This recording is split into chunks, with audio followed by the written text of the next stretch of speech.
Yay Media Group.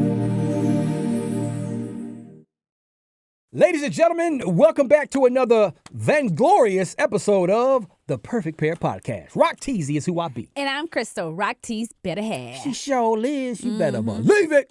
I know it. Thank y'all for continuing to download, subscribe, follow the YouTube channel, click the bell so you can get the alert every time we drop a new episode every single week.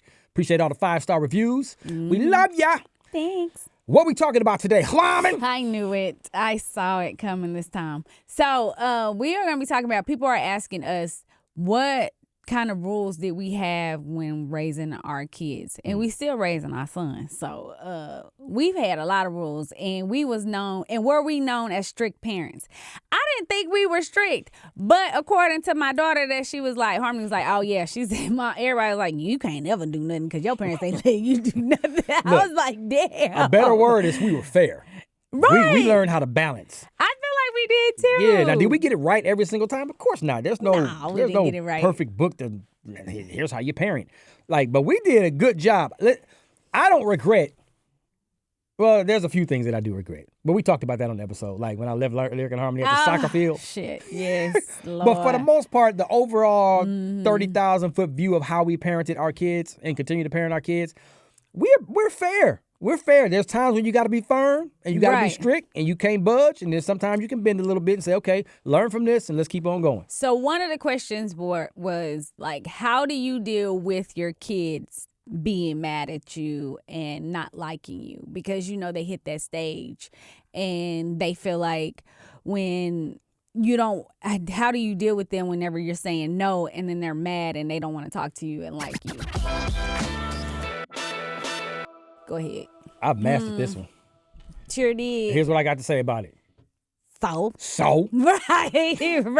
I'm your dad. It's my job to correct your mistakes and put you on the plan to learn from your mistake. You'll thank me later. We say that all the time. You'll thank me later. It may not make sense right now, but you can call me mean dad or blah, blah, blah. Like, I don't care. I ain't your friend. I'm your dad first. That part. And I understand, like, you don't want to be not liked, because I know what that's like. I hate that feeling, too. I of must course you want your kids to like you. I do hate it. And my kids going to laugh like, man, she didn't care. I know they probably like, she lying. But for real, I hate when my kids are mad at me or they don't like me. But I also understand, like, you was wrong. And then when you real wrong, I really don't care. So you probably right. Y'all probably right. I just You just walked in a circle. I did. Because the reason why I say that, because there's times where I'm like, dang, I don't want them to be mad. But there's a lot of times I'm like, so shit, you walked into that shit. Right. Now you got to sit your ass right here and not do nothing That's because it. you did something you wasn't supposed to do. Period. And as long as you nail that part, because you can't let them get away with it. They have to understand what they did was wrong. Right. Now, I do believe that, because some people, I know how I was raised, they didn't explain like why you was in trouble or why this happened or why you were so upset. It was just like, you in trouble and that's it. You Because like, I said so. Right. So I felt like to explain, we've always explained to our kids why they were in trouble. Yeah. Why they couldn't do something. Because how can you correct the problem if you don't explain the problem? Right. So if you just say, because I said so. Okay, the kid is still confused. Right. You know what I'm saying? They know they did something maybe out of line, but you got to explain it to them. And here you go, parents. There's some parents that's like, I ain't got to explain nothing to my child. I'm the parent. But you kind of do. So you want them to understand not to make that mistake again. Right. And I feel like that goes back to respecting your kids the same way we want them to respect us. So, and I know my kids gonna be, and they know I respect them. First of all, I really do respect them, because my mom did that for me though. That's one thing that I love, that she was like, you have to respect your kids in order for them to respect you. Right? I said that right. Period. Yeah, said that right. So I just feel like we should always do that with our kids, but you discipline them is not saying you're not respecting them, and them getting mad at you is not saying you don't respect them, because you're a parent first. Because I get this question asked all the time. They see like Harmony and I are really, really close, and we'd be like, we're best friends, and it's so cute. And they was like, oh my God, I can't wait. I want to be best friends with my kids. And so how do you handle it? I said, I'm a mom first. Period. Don't get it twisted. There's a difference. And like, every time Harmony or Lyric or even Junior, every time they start crossing that line, She reeling back and say, "Hold on, Hey, now. I'm your mama first, so right. don't behave." Your ass, you done went too far. And they know. But I'm a mom first. I care about your safety. It's my job to protect you and help you be a productive citizen when you grow up as an adult. So I just feel like I'm gonna always tell you something that you don't like, and you're gonna get mad, and it's gonna hurt your feelings. I still do that with our oldest. They get so mad, feelings be hurt, and then they come back 2 days later. Mom, you was right. Come on. I know. I was just waiting on you to come back around. Yeah. Cause that goes back to you'll thank us later, because you're going to go through life and people are going to tell you no, and they ain't going to give you what you want more often than yeses. Right. So we're preparing you for that. And sometimes, let me tell y'all something, because you can have a child that is considered a pretty good kid, right? They don't get in trouble much. Right. They behave themselves. They're very respectful. Mm-hmm. And they just don't get in trouble. But even those kids got to be heard. You got to tell them no sometimes. Right. Because if they keep going through life being told yes, as soon as they get that first no, when they get older, they're going to crumble under pressure. They're going to go to get depressed. They're going to be sad, mad, frustrated. Try to blow up the school and shit. All that kind of stuff. I just feel like that's why some of these kids are like trying to shoot people and kill people, because they've never been told no. Mm-hmm. You got some young men that has never been told no. So when a girl turns them down, it's like they ready to go kill her or fight her. I've seen stories on the ID channel where men have killed the girl because she didn't want him. Mm-hmm. She was dating somebody else, all because they've never been told no. They've been getting everything they've ever wanted. So I just feel like sometimes it just has to be a balance. Yep. You have a great kid, but telling them no sometimes should not be like the end of the world and end all be all. And explain to them, like, listen, sometimes it's okay to be like, listen, no, and that's it. I just don't feel like it. Because and there's really no explanation. But sometimes it explains itself, though. Right. It's self-explanatory. Absolutely. Everything is kind of self-explanatory. Right. So now we were asked to, like when the kids were younger, did we have to tell them, did we set rules about not going outside, not opening doors? What? And stuff. Listen. First of all, we had 9,000 rules, Jack. Right. Especially when they that young, you better not open that front door. Close that screen door. Right. All the mosquitoes and flies getting up in here. We didn't have screen doors. We did. We didn't. We did. Oh, you did growing up. Yeah, I we did too. Right. But I'm talking about our kids. Yeah. I was like, we didn't tell our kids to close the screen door. We didn't have one. Okay, but, I went back too far. I started to feel right. it. You talking about yourself. We talking about them. They asking us about how we raised our kids. Because our parents had rules for us too. And some of that morphed over into a shoe. Right. Close that screen door. Daddy, we ain't got no. What's the screen door? Oh, my bad. Right. Shit. But what I'm saying is that we tell our kids, because the reason why one woman asked, because one of her kids, he's 6 years old, and he just opened the door for this complete stranger that he didn't know. Granted, they knew this man was coming by to help work on their air conditioner or whatever they had in their house, but they didn't know he was even there. Right. Their son, they asked their son, why did you let him in? He looked nice. And so he just opened the door and he let the man inside the house and everything. So she was like, we're walking down the stairs seeing this man like, how did he get in our house? Hey. So she was like, how do I set those rules? I said, you tell them don't open that damn door, period. Right, and come get an adult. I've always told my kids, like, y'all don't open the door. Come get us. We're in the house, especially when we're in the house. Come get one of us. You don't open this door. Now, here's the deal. When they become teenagers, they're a little bit older. They can kind of take care of themselves. And when we leave the house, we still tell them, don't you open the door. For nobody. For nobody. I don't care who you think it is. Don't you, unless it's your friend that's coming up, whatever. But no, it can't be no friends, because they little raggedy ass friends couldn't come over the house at that time, and we ain't there. Which is another rule. That was a rule too. No, can't no friend be over here. None of that. It depends. It depends on the friend, because there's been some friends that we've liked. That's like, you know what? Okay, we trust y'all. But this person's cool, but that's it. When we ain't leaving raggedy ass friends at our house, I tell them don't open the door for nobody. The only people they can open the door for is their grandparents. Other than that, they can't open the door, and they have to call us, right. And we have to say, "Oh, okay, yeah, go ahead, and let them in." Right. If it's somebody that we know. Absolutely. But that was a big rule in our house. Another rule that we had. How many? We had bedtimes. So I noticed a lot that some parents don't have bedtimes for their kids. What? And I'm just baffled. They was like, y'all had bedtimes? What? I said, yes. Give me the phone. Give me your iPad. Give me your laptop. Cut all that off. It's time to go to bed. Get yourself a good 6-7 hours of sleep. Right. And they were like, so you really had bedtimes for your kids. Like your son, I said he still needs to be in bed at a certain time. Like even though he's 15, he's in high school, son, I need you to be in bed at a certain time so you can get some sleep. Because if Turn not, that off. he's going to be on his laptop, iPad, computer, phone until 2 or 3 o'clock in the morning. Guess and what? be a They ain't gonna zombie be at school. texting girls or because first of all, my son, when he first got his phone, his little raggedy ass was texting girls up to 1 o'clock in the morning and waking up at 6 o'clock in the morning texting good morning. Why? You can't get your ass up whenever you got an alarm. Every time I come in here and get you and you up to 1 o'clock in the morning texting this little raggedy girl. The biggest pimp alive. Pimp my ass.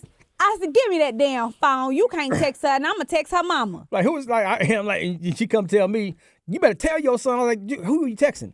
Oh, this girl. Like, I didn't understand why he was texting this girl. I said, where her mama at? On one end, I'm mad, like, man, you know better than that. But on the end, I'm like, hell no. Because where is her mama at? And I said, listen, son, parents don't like little boys texting their girls that late at night. They sure don't. That's a quick way to get in the doghouse. And I had a conversation with him, too. You don't do no shit like that. So, yeah. We start taking phones and everything. I was taking Harmony's phone, even in her senior year. I had to because she was going through so much and it was like, you need to cut everything off. So it's just, I feel like you got to understand who you dealing with. Because it's like Harmony needed to shut down. So it's like, let's take everything so she can just close down and just cut her mind off. Because she will keep working on homework. She'll keep stressing over projects. She'll keep doing like, it's time to just stop and give yourself a break. So I just feel like, I think all kids need bedtime because they need their sleep. But some parents feel like that their kids can do whatever. I don't know, but we did. We had bedtimes, and then we had rules because she was like, I always cook dinner, but my kids never like what I cook. So they either go out, grab something out to eat, they DoorDash or Uber Eats to the house. I said, first of all, how they got Uber Eats and DoorDash? I ain't even asking them. This is what we getting. This is what the food is tonight. Eat it. If they don't like it, you gonna starve. Ain't no way. And don't go in the cabinet trying to get chips and almonds and candy for your dinner. No, eat this food. That was one of our rules. That's it. And if you don't eat it, you just gonna starve. Your bad. The food is here. And the crazy thing is, as much as these kids hate what we cook when we're cooking it, when they go off to college, they gonna be begging you to make all those same meals. Harmony love my macaroni and cheese and ribs. Yeah, right. But she loves all of our cooking now. Anytime we cook any you cooking? Y'all cooking?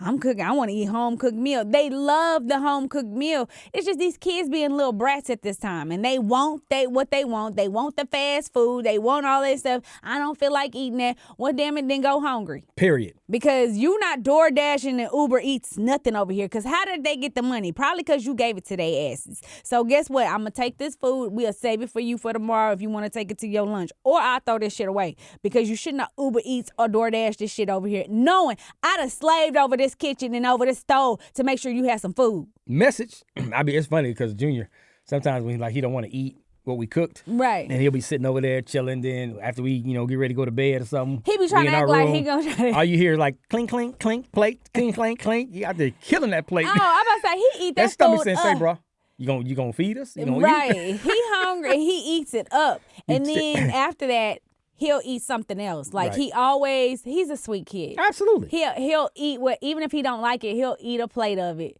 And then he'll go, when he gonna make him some noodles or make him something else, I know he didn't like what I cooked. But he ate it, doggone it. He did. Shoot. He'll eat it. So, I mean, I can appreciate that. Well, but for the record, this woman can cook.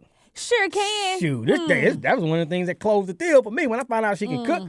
Period. Half Hispanic, half black, soul food, Hispanic food with a little kick. You combine that together. Ooh. It's crazy, though. One of my friends, she married a Hispanic man, so she cooked more Mexican food than I do. I cook more soul food than she does. I love it, boy. Them neck bones and, the barbecue chicken. Ooh. He love everything that I be cooking. The collard greens and cabbage and the corn.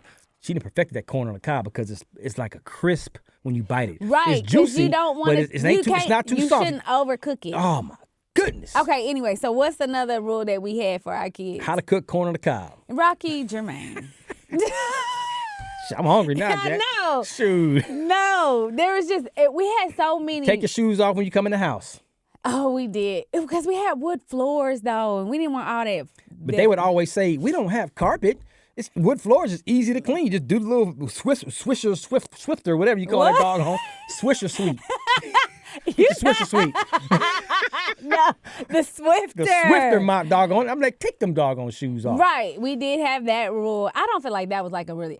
Oh, we did have, if they was outside playing, they had a time frame, they had to come home, they had to check in. And so many. They always had to check in. Yes, always having to check in. And then when they started driving, they had to let us know, come let us know, hey, we leaving, cool. And then when they get there, we need to know when you arrive. If you left again. And then if you're leaving again, let us know. It ain't no, we went here, we left to go over here, and you don't tell us. We need to know those things. For safety precautions, because it's not like we're trying to be overly protective. No. Like, man, you got to know everywhere I'm going. Yes, because if something happens, we know where your last whereabouts were. You damn right I got to know everywhere you going. And I'm paying these bills and paying that car note and that insurance. You damn right. I need to know everywhere you going. Now, when you paying your own bills, doing your own thing, you ain't got to tell me shit. But as long as I'm paying some bills and doing stuff, I need to know where you going. Message. Or don't you take your ass nowhere. And that's kind of how it was in our house when it came to like leaving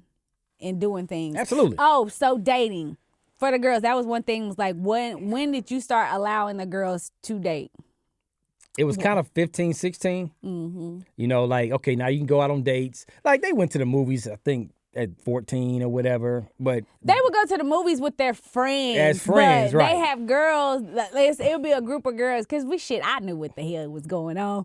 And so it would be a group of girls. And then, of course, there'd be a group of guys that just show up. Right. And I'm like. The same way, man. There's 5 girls and there's 5 guys in there. Right, and Rocky would get me. I'm They're like, going in together. I was like, I said, there's only so much we can do. So that was around 14 and 15 when all of that was happening. Right. 16 is when I feel like they started to go on an actual date where they would leave, where their boy would come pick them up, and then they can go on a date. Yeah. But they didn't still have rules though. Oh hell yeah, you got to be back. I laid the rules down with the guy, with the boyfriend. And see, look, it wasn't about intimidation, but it kind of was. But I held him accountable. Like, I didn't even talk to Harmony. I said, here's what I'm expecting from you as a young man. He did. Every last one of them. And I went down all the rules, what I'm expecting from you. I'm teaching him how to be a young man, how to be respectful, all that stuff. So I'm running down all these rules about how to be a man. By the time we got done, he was kind of like, yes, sir. Yes, sir. Andrew came. He wanted to come over our house. Harmony wanted him to come over to the house and hang out. And Rocky was like, well, I don't want him here. What do he need to come over here for? I was like, it's better to have them here. Keep your eyes on them. So we could see them. So I was like, just let them come over. He hated, because that was the first time a boy came up. Rocky hated it with so much. He frowned. I was like, babe, smile. Why are you smiling? You just grinning all in his face. Like, what am I supposed to do? Just grinning. I was like, and for the record, Andrew's a cool dude. Cool dude. He's a cool yo. And Rocky was mean. Well, hi. That's right. What you doing over here? Yeah. Rocky. That's right. Like, you know what he's doing over here. Don't get it twisted. You got to mix in a little bit of intimidation. Like, you ain't got to go super. I didn't put no guns out of nothing. They sitting on the couch. He on one end, Harmony on the other one. Like, you want to watch this? I was like, they can't. I said, y'all can sit next to each other. We okay. They neck ain't even moving. We fine. They ain't even looking at each other. I was like, do you want something to drink? I'm okay. No, ma'am. I was like, oh, my God, Rocky, you have stressed this young baby out. Hey, man. So don't get it twisted. much. Oh, my God. That was so funny, but it was cute. I understand, but Rocky did lay down the rules because it was just like they're his daughters. Come on, man. So it was just none of that Set was the happening. expectations high from the jump. Right. He still to this day, he has yet to smile at any one of the boys. Yeah. And I had the same conversation, even though they grown men right now. Right. He has not smiled. And I smile. He gets so mad at me because I'm just grinning. Like, hey, you just always grinning. Like, I don't know what else to do. I need them to feel welcome. Yep. Like, I just feel like it's a good balance between us. Absolutely. Because now with my son, I don't want to meet none of them hoes because I feel like they all hoes and they out for something. But he's the one cool. First of all, let me tell you this. He all mad about the girls. My son in middle school, intermediate, so it wasn't even middle school yet. Right? Yes, it was middle middle school. school. It was. He was in middle school. The principal called, left me a voicemail. I did not know what the principal called, but I heard the voicemail was like, I need you to call me back, Mrs. Turner, because something happened that I need to address with Rocky. So I'm like, okay. And I'm like, Our son. I don't understand what he could have done. So I called her back. She was like, well, has Rocky talked to you about anything? I said, no, girl. I've been asking him how school. He told me it was good. That's it. She was like, well, he has detention. I said, what did his ass do? She was like, well, he said, she said, well, let me tell you what I saw. She was like, Rocky and this young lady was in the hallway and then they were kissing. I said, what you mean, girl? Like tongue kissing or a peg? She started laughing. I was really cool with the principal, though. By this time, me and her was real cool. She was like, girl, she said, it was kind of like, she said, it was a long peck. It wasn't like their mouth wasn't open. She said, but it's the point that they can't be out here all in the hallways kissing like that. Like, these kids need to be going to class. I said, girl, she was like, and so when I asked him, his eyes just got big, and I told him, y'all are going to be, I brought him in the office. I was like, Rocky, you know better. You're going to have to talk to your parents. I'm going to have to call your parents. He was like, yes, ma'am. Yes, ma'am. You're going to be in trouble. She was like, I figured he has talked to you already. I said, girl, he ain't said shit. Sure not. And I said it just like that. He ain't said shit. She said, so he has detention for the next 3 days. So I was like, okay, good for his ass. I said, did he need some more? Like, what does he need? I said, that's okay. I'm going to go get him. So I go and I said, Junior, what happened at school yesterday? I said, your principal called me. Oh, yeah. I forgot. I said, what you mean? That memory came back quick. He said, oh, yeah. He said, no, Mom, listen. Listen. Let me explain. I said, I'm listening. He said, I was just standing there, and then she just comes up and kissed me in my mouth. I said, that's not what was told to me. They said you kissed back. Like y'all was locking lips, and it stood there for some seconds. But he didn't initiate it. He was like, but what was I supposed to do? Right. I said, push her off. If you knew you wasn't, he was like, but I didn't know what was happening. First check for cold sores. Rocky Jermaine. I'm just saying. Oh, here you go. Just Rocky. make sure there ain't no cold sores. Then when she come out, you're like, hey, whoa, Rocky. hey. First of all, that's not even what he said. So I didn't even talk to his daddy about it. So I said, your son was caught kissing at school. He was like, yes. I said, did you say what? I said, he's in trouble because he's kissing in the hallway. He ain't supposed to be doing that shit. Biggest pimp So alive. then I said, you need to talk to your son right now because his ass, I'm about to get him. Right. So they go in the office. He's like, son, come here. We got to talk to you because I got to talk about what you did. All I hear, he was like, I know, that was good. They high five. That's the first thing they do. He high fives. He says like, yeah, oh, no, I heard. I said, Rocky. I said, Rocky. He said, no. So now listen, you can't be doing that. You can't be doing that. And I'm like, shame on you. So really, my son didn't feel like he was in trouble like he should have been. It was my duty to let him know that he was wrong. Right. What the shit? That's a such thing. No. Hell no. And see, let that be his daughter's. Oh, it would how hell break loose. Listen. Hey, man. Right, wrong. That was a proud daddy moment right there. No, that wasn't. Oh, I was so mad. I said, Rocky. So we had rules, but you see some of his shit, he's double-sided when it comes to his son. It's a case-by-case basis. No. That balance. No. Because I had the birds and the bees conversation too on that same day. Said, all right, look, son, it can't go beyond that. Because if so, you're going to mess around and have a little baby. And he bet not. And I ain't gonna lie. He hate that I'm gonna say it, but I'm gonna say it on here. I tell his ass, keep that little pee-pee in your pants. Come on now. And he be so mad. He be like, Mom. I'm like, keep it in your pants. All it takes is one drop. You ain't even got it. All it takes is one. Okay, it's time for us to go. So y'all heard some of our rules. I hope they helped y'all. But Perfect Bear Podcast. right. Download, tell a friend, subscribe to the YouTube channel. And make sure you click the bell to get the alert every time we drop a new episode. There it is. Bye. Deuces.